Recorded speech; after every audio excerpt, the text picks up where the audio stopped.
आज हम और आप जिस शख्सियत के ताल्लुक से महफिलें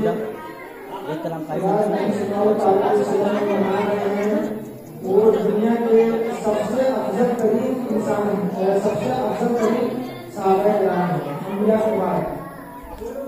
अब आइए बगैर किसी ताजुब के मैं शायद पेश करने वाला हूँ,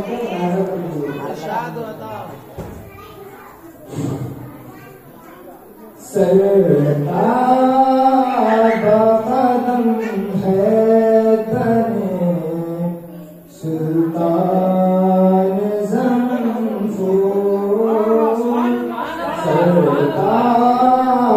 कदम है तने सुल्तान ज़मफ़ूर।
सुल्तान ज़मफ़ूर।